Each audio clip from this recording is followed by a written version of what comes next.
Well, thank you guys so much for welcoming two Roosters to the house. It's amazing to see so many familiar faces, either just in life in general, or many of you we see coming up to the truck.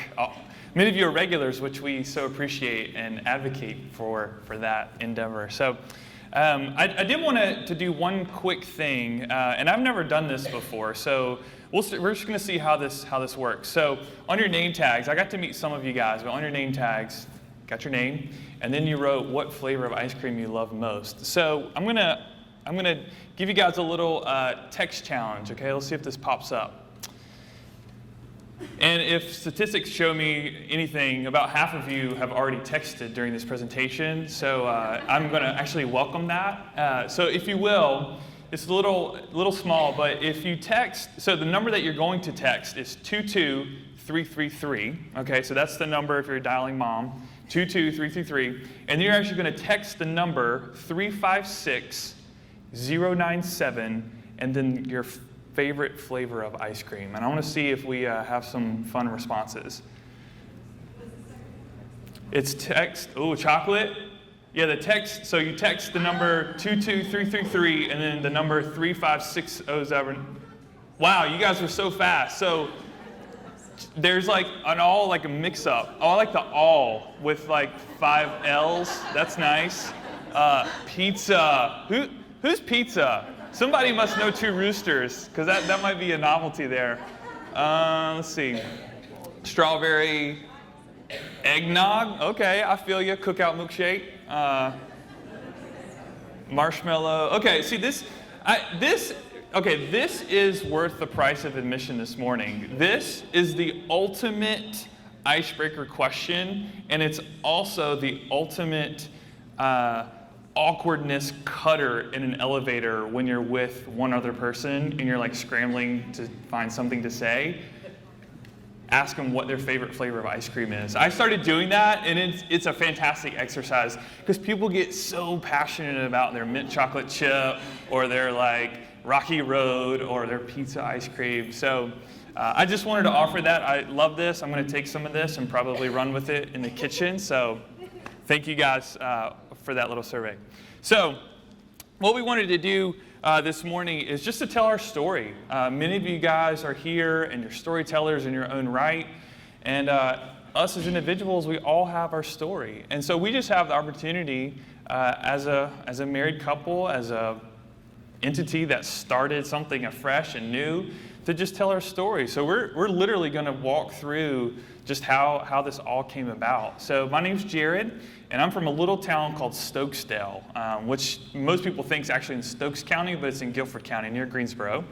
And just a little fun thing about my family. So my dad is one of 14 kids, okay?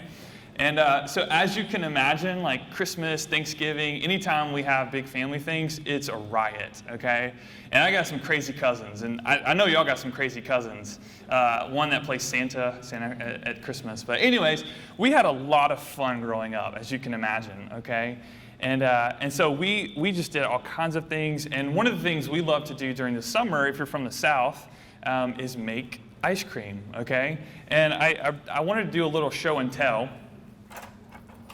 So this, I don't know if you guys have ever experienced this, but this is the genesis of Two Roosters ice cream, all right? So during the summers, we grew up, usually on Sunday afternoons after church, we just hang out, watch NASCAR, you know, things you do in the South, right? And we would make homemade ice cream, and I'm still convinced that homemade peach ice cream from that machine is the best ice cream, and I've made a lot of ice cream. It's the best. So yeah, I grew up in a really small town, Guilford County, came to Raleigh for school at NC State, and I never left. And I met my wife, Kelsey, here in Raleigh, so I wanted to add some instant credibility to Two Roosters by having Kelsey kind of introduce her upbringing. Yeah, Jared says I'm his claim to Raleigh, because I was actually born in Raleigh. Yep, I know, there's a few of us out there, and I was born in Rex Hospital, fun fact. and grew up here, went to high school here. I went to school in South Carolina at Furman, but because I love Raleigh so much, I always knew this is where I want to come back, this is where I want to plant my roots. So when we started dating, I think I made it pretty clear, I hope you know that I'm not leaving Raleigh ever. And he's like, well, good, because I'm not either. So yeah, and my family, not quite as big as Jared's. I do not have all the cousins, and I have 2 siblings, but it's not, we have very different family experiences. I'm from city, have a small family. He's from small town, big family, so very different. So the point, and we've got a few takeaways for you guys this morning that I hope will resonate with you, but the first kind of key thing is love where you come from, because someday you may be giving a presentation about it. And this is Granny's house. If you've been to our makeshift website, there's a picture of this. And a lot of people ask, well, are you guys the 2 roosters? And a lot of people ask the story behind it. And here it is in picture form. This is where the name 2 Roosters came from. So as you can, we are not the 2 Roosters. Yeah, we're definitely not, I hope that's very self-evident, but we're not the 2 Roosters. Those guys are the 2 Roosters on Granny's front porch. So yeah, all of us have a start somewhere, and the big thing that we want to communicate is, love it, embrace it, and if you come from a crazy family, own it, and then someday you'll probably make an ice cream flavor out of it. But that's kind of the key takeaway there. So to kind of fast forward a few years, so I came to school at NC State, thought I wanted to do engineering, as most NC State students do, and then took a left turn and ended up in the business school and did accounting and finance. Have no idea how I ended up there. Went on to actually get my CPA license. I don't know if we have any creative CPAs in the house, but who knows? So I have a training in finance and accounting, and debits are on the left, credits are on the right, and I can balance that sheet all day long, like all those fun accounting things. But as time went on, I did kind of a self-discovery over years and years, as many of you are probably in the midst of doing yourself, and now I make ice cream.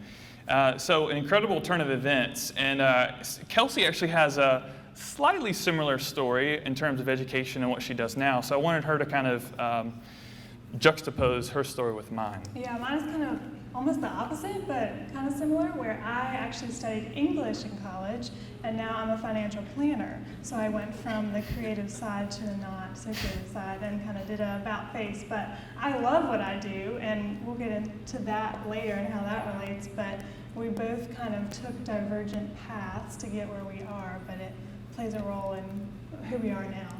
Yeah, so that's kind of the second takeaway, is love when a degree leads to a divergent path. And we recognize that many of you went to school for something, whatever that something is, are in the process of, or have come out of a season where you're transitioning into something completely different. And so we just want to effectively empathize with some of you guys, and hopefully our story resonates as to where you are in life.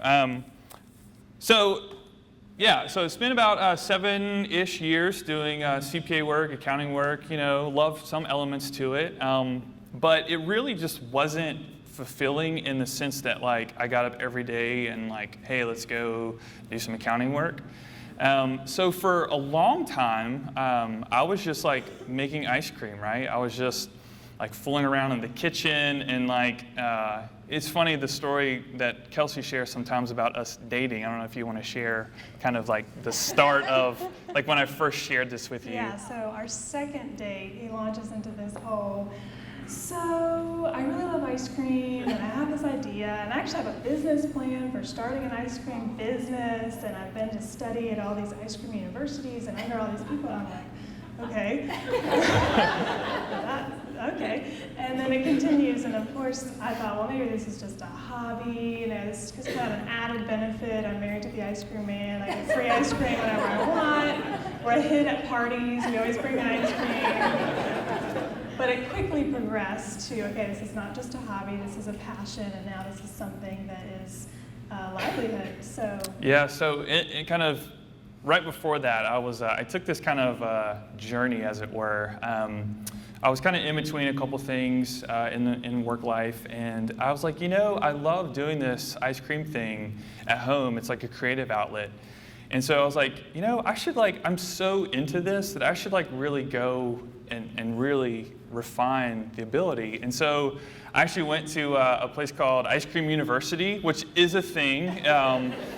It's up in New York City, and it's run by who I call the godfather of ice cream, Malcolm Stogo. And he has helped over the course of 30, 40 years, put all these some big name ice cream people into the business.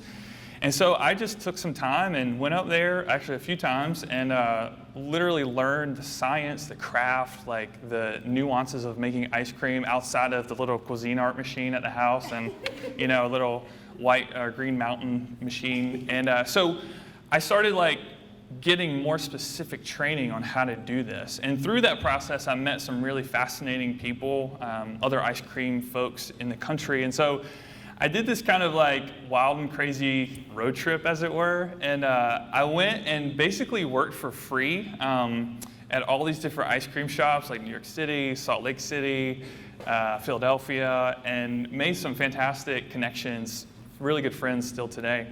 And just learned, again, how do you do this? I don't have a culinary background. The only thing I knew was helping my grandma and my mom in the kitchen growing up. That's all I know, which actually can be some of the best training, as it turns out. And so yeah, that kind of morphed into something bigger than I could have ever dreamed. And like Kelsey was saying, we're the best dinner guest because we're hey, you guys bringing ice cream? So in the initial stages, we were I was making and giving out just tons and gallons of ice cream for free because I loved it and I enjoy sharing my creations with other people. So the big takeaway on that point is you realize you love something when you would do it for free. And I know some of you guys are in that stage right now where you're doing photography or you're writing or graphic design, whatever that creative outlet is for you, you're doing it for people essentially for free. And so for me, that free aspect, which I think should be an element to what you do all the time, there should be just kind of an undercurrent of giving people things because it's just a wonderful thing to do. And I think we should be doing that. But you really love it when you do it for free. And it's not you're just going to a job or career just to get a paycheck to sustain your lifestyle, but when you would do something for free, that's when you know you love it. So that's kind of the big takeaway there. So Kels, I don't know if you want to tell about the one particular dinner conversation we had at the restaurant in Raleigh shortly after we got married. Yeah, so again, this has been a continual conversation as we've been dating and then got engaged and then got married. And about a year into marriage, it was just a continual conversation. Every time we talked or sat down, it was, if I had this ice cream business, this is what I would do. And these are the flavors I would create. I would be partnering with these local businesses, and I would just be creating crazy flavors that no one's ever heard of before. And so I finally just got so sick of hearing that, and I saw the designs and the vision and was like, wow, you really have thought this out. I mean, the truck and the trailer is all this guy thinking that up in his mind. He knew exactly what he wanted this image to look like. And so we were eating dinner at Poppy C's little restaurant off Bailey Road, and I still remember exactly where we were, and I said, look, you gotta stop talking about this. If you're gonna do it now. What have we got to lose? This is the time to do it, and I will support you 100%. Of course, I didn't quite realize what that meant. I will, again, going back to where I talk about what I do, I am a financial planner, and I am a huge nerd. I actually really like being a financial planner and working with numbers and helping people with their finances, and I have no intention of not doing that for a long time. But when I said I'll support you, my idea was I'll be your cheerleader, I'll be your encourager, go do it, we'll save our own money, we'll do all this stuff. But of course, as many of you know, things get a little messy when you start something off from scratch, and there is no, well, this is your endeavor and this is my endeavor. When you're married, it's, well, we're in this journey together. And so that did involve not just being the cheerleader, but Saturday mornings, waking up at the crack of dawn and helping carry cups and cones and napkins and spoons down 3 flights of stairs from our apartment to the car, to drive to the truck, to go out and sweat in a trailer scooping ice cream. So it was a little more than I had bargained for, but that's what you do when you love someone and when you're married, when you're in a relationship. So I wouldn't have it any other way. Yeah, and I mean, Kelsey has been just amazing. And you know, the point in telling you that is like, maybe you're that person. Maybe you're a person that's married to someone. Maybe you're a person that has a significant other, or maybe you're just a friend of someone who's absolutely dying to do something, and all they need is a little help. Like they need a little nudge to go and do something. And I will say, and I want to share this little story because I think it will resonate with some of you, hopefully. But when Kelsey encouraged me to go and do this, I said, okay, I'm resolved, I'm doing this. And so it started kind of a year-long process of finding the truck, which I found on Craigslist of all places. And then I said, okay, well, I want this like vintage rig. So I had the camper actually made from scratch. Like the only thing original on that thing are the windows, which is kind of fun to talk about. I actually had it made in Ohio, okay, so totally out of state, and I was talking to this guy, very stressful process. I don't know if you guys have done that, like buying something effectively sight unseen. Very stressful process. And I remember very vividly when it was on a Friday, I flew up Friday, caught the guy on Saturday, made sure all the specs are right, et cetera, et cetera. I flew home Saturday evening, we went to bed, and at 3 a.m., I woke up with a pain like I've never experienced before. And Kelsey probably would recommend this to my life too, is that I'm pretty chill, you know, easygoing. I grew up with this massive family, like we do lots of fun stuff. And I woke up that morning and I had a burning sensation in my sternum that I've never experienced. And I kind of wrestled with it for, 15, 20 minutes. And then finally I told Kelsey, I was like, this like really hurts and I'm not getting any reprieve from it. So I ended up going to the ER, and we're in the ER for like 2 hours, and I'm just kind of like, my full manhood is just like writhing in pain, and like, I'm just bent over, terrible, terrible pain. Doctor comes see me. It turns out that there was really nothing wrong with me. I just kind of laid in the hospital bed for like an hour, and it was like this one clear moment where it just kind of all went away. And in retrospect, and in talking with some doctors and other people, it was basically an anxiety attack. And I carried all my stress right in my gut. And so all of those conversations, all of the buying and traveling to get these things culminated in that one ER visit. And I share that because some of you might be like on the verge of taking like the biggest risk you've ever taken, and that totally stresses you out. But I wanna encourage you, first, that there is a God that's bigger than all of our imaginations, that cares about that aspect of your life and wants you to be good in that life, in that area of life. And so through prayer, through just like talking to other people, like we've come so far from that one ER visit. But I just want to encourage you with this kind of big thought. And it's in regards to Kelsey, in the sense that we want to encourage you to love someone enough to do the most dangerous thing in life, and that's to take a risk. So this whole Two Roosters thing, massive risk, like total risk, career change, total risk for our family. And with Kelsey's help, pushing me out the door, we just went for it. And there was a lot of pain, some sickness, but it has been the most fantastic journey. So I just wanted to encourage you with that, because I know that some of you are right in the middle of that process. Hopefully no ER visits, but I know that like stress can be, and anxiety can be a really weird thing. So I wanted to share just a little more specifically as the flip side of that, is those of you who may just be playing my role as the supporter and the encourager, which is now more what I do. I don't really have to be carrying cups and cones all the time, which is nice. So if you are that person, maybe you're not the dreamer or the creator or the entrepreneur. Maybe it's someone in your life that you're encouraging, or maybe that person isn't here and you can go home and encourage them. But they do play a huge role. When you're starting something from scratch, when you're taking a dream into reality, the setbacks can be overwhelming, and you have to have people in your corner. So those people that are serving as the supporter and the encourager, your role is crucial, because that person, one, they may not be willing to take the risk until they are given a slight little push, and you may be the one that sees that in them, that says, hey, I see this in you, I see that you have what it takes to do this, and then they're going to need your help through that journey to stand up against all the setbacks. Awesome.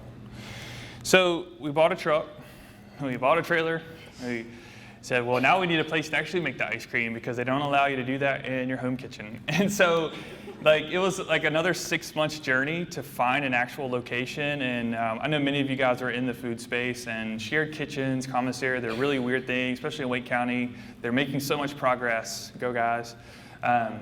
So we started looking and started talking, and we adore the Parlor, which many of you guys are familiar with the Parlor in Durham. Yoni, Vanessa, love those guys.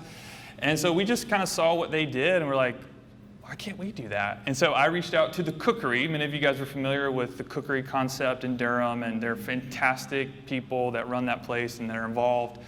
And lo and behold, they had an opening. And so through a series of events, we landed in the Cookery, and that's where we make all of our ice cream. We would love to expand and be out of the Cookery, because we're constantly elbowing for freezer space, etc.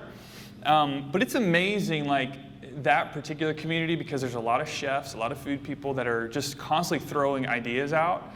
And I love it because I love to get ideas from other people to incorporate what I'm already thinking and to just create new things. So it's been a really fantastic, and I think that's, Jonathan mentioned, kind of the branding, kind of the identity of Two Roosters, and it's been a fun process, because not only do we get to make some novel things of our own, and I get to reach back and say, hey Mom, can I get your recipe for those butterscotch haystacks, because I want to make them into an ice cream.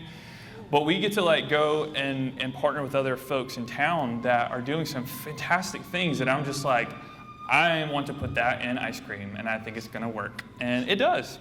And so we love collaborating. We love talking with people about ideas. I'm constantly peppering chefs and food people with just ideas.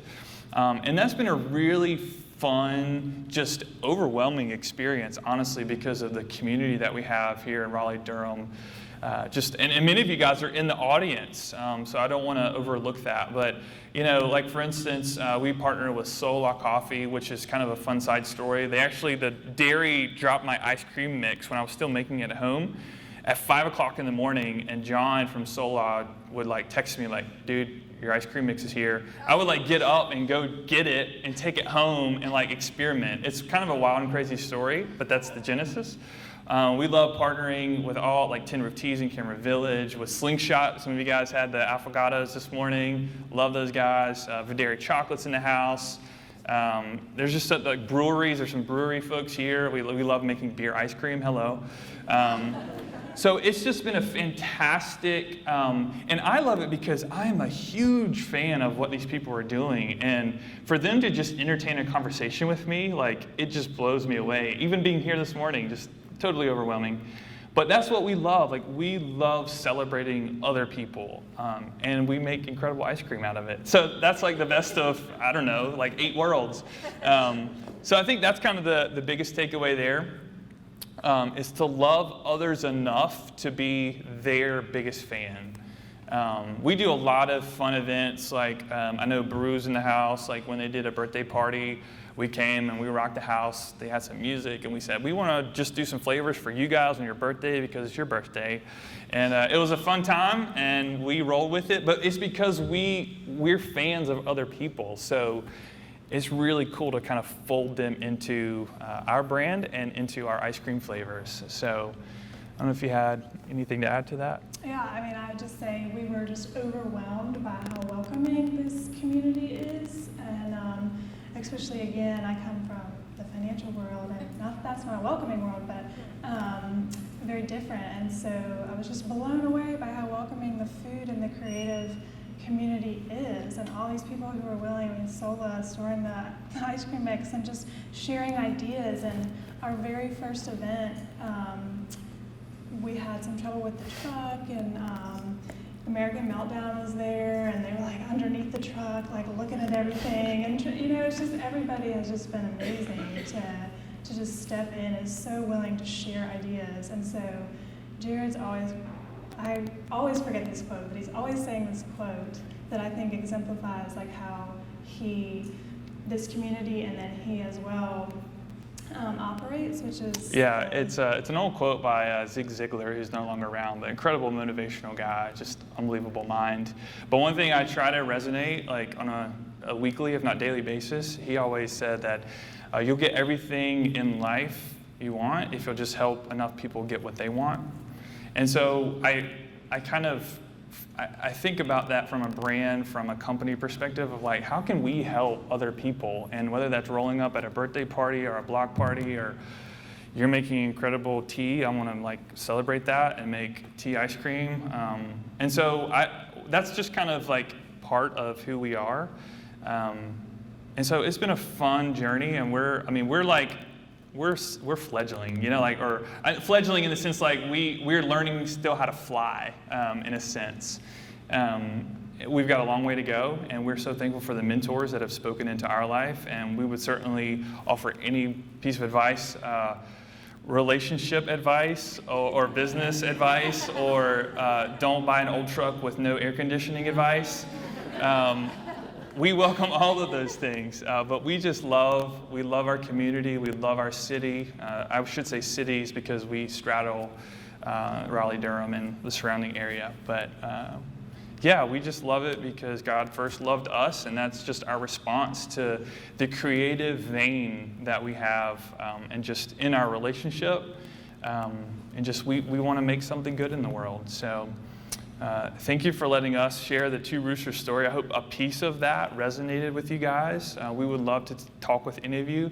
I think we do have just a few minutes for questions. We always, I talk about the trailer and the truck as much as I do the ice cream, which is cool. I'm really passionate about the ice cream, but it's cool. So we welcome any questions about ice cream, about small business, about food trucks, about married life. Does anybody have anything that we could speak into? What ice cream is your next invention? What ice cream is my next invention? Kelsey is she's so gracious. I do lots of home experiments, small batch experiments before we go big scale. And right now there's like 2 large pans of cantaloupe cream pie. So I've never, cantaloupe ice cream is I've never seen it done in our area. I know there's some other places that do, but the thing about ice cream is like a texture thing for a lot of people. So you get too much water, which, cantaloupe, a lot of water. So anyways, that, to answer your question, cantaloupe cream pie is something I'm tinkering with. So, sure. Are your parents or family members entrepreneurs? No. Not at all. But they're all super, super supportive. None of our family members are entrepreneurs. He's kind of the, shining star here for the Black sheep. entrepreneurs, first person. But my parents and his parents are so, so, so supportive of this. His parents live an hour and a half away, and in the beginning, they were coming to every event. Rocking their Two driving. Roosters t-shirt. It was like, And his yes. his mom, I would be like, you're not paying for this. What the heck are you talking about? And she would slip money in. Like, so they're just pat in the tip jar, pat in the tip Yeah. jar. Really, Mom? Come on. Yeah. First of all, brilliant business model to uplift other small businesses in the community, because what are they going to want to do but uplift you now and make you succeed and flourish? So awesome stuff. Question, any plans for brick and mortar? Brick and mortar, well, I don't know if there's been 5 articles in the last 2 weeks. Yes, there is. As many of you that have been through that process, it's a totally stressful, we think we're going to go here, and then negotiations fall through, and here there's structural issues. It's just a massive, it's different. It was cool doing the food truck, and that was, a process. the brick and mortar, man, it's scary. But at the same time, one of the more popular questions we get asked is, where can I buy your ice cream? Are you guys in grocery stores? Do you have a shop? Like a more permanent place that you can pick up some pints to go, etc. So yes, to answer that question, I don't have any further details necessarily, but it's coming, and I can see the train light coming down the track. So yeah. So you came from a accounting background and you ended up in finances. So do you think that had an impact on building your business, having that background? It definitely helps when you can do your own books, which is what, he's from. I think so. I think it definitely helps that you have that background, although that's more how I am wired. I mean, I'm still in that and I love it, and I'm not planning on leaving that. But so I've got that background, and constantly being the little planner sometimes a little more annoying, I think. I'm the one that's like, what do we think of this? Do we do this? What are we supposed to do about this? So. Yeah, I think it's like being in a foreign country. Like the world of like small business is like a foreign country, and it just so happens that I can speak some of the language, meaning like the finance side of things. There are a lot of like folks in this room that have this like wonderful business idea, the creative side of things, but they don't really know like the operational, like, oh, I should be incorporated, like I need an LLC for that? Okay. So, there are lots of like just kind of general business things that I think certainly do help, but that doesn't get me up in the morning. Like making cantaloupe cream pie ice cream, that's what gets me up in the morning. Sure. Can you tell us a little bit about your creative process, like coming up with new flavors? I mean, you said you talk to chefs and stuff, but are there areas that you don't typically go? Like, I don't like olives, so I'm never going to put that in ice cream. How do you break through whatever walls you have about your personal preferences and stuff? Yeah, well, First of all, there's only two things that he doesn't like: tomatoes and hard-boiled eggs. And he likes not the big everything ones. else. I try all the time. I really do. Everything else he will eat. So that doesn't really limit anything. You've already given him an idea, and now he's going to be like, olives. I put olives in this. Olive brittle. That's how it happens. This is how it really happens. Like you said, olives.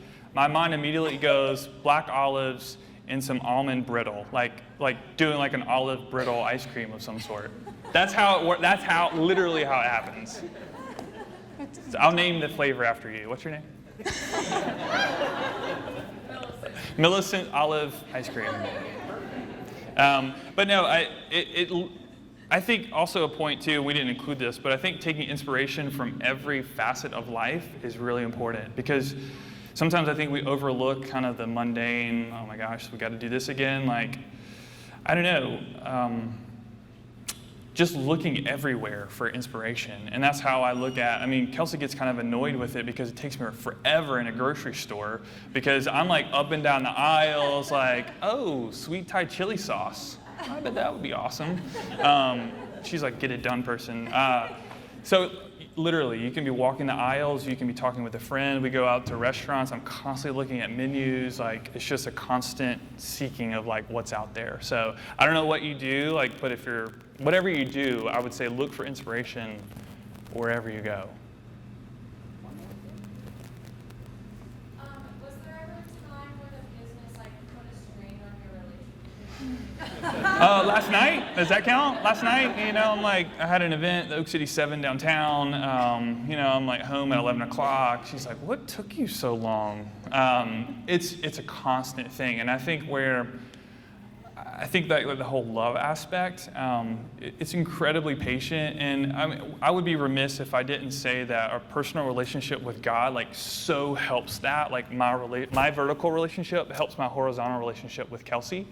Because it's a stressful, the whole ER story, it's a completely stressful process to start something new, in particular a business. When you're putting your family finances on the line, you're putting your time, your career to some aspect. And so I think that trumps a lot of stuff in life. So for us, that's how we pray a lot. It's hard, it's messy, but that's just life, we're not immune to those things, and we try every day to love each other well, to serve each other in some capacity. And that's what we seek to do. So. Thank you so much.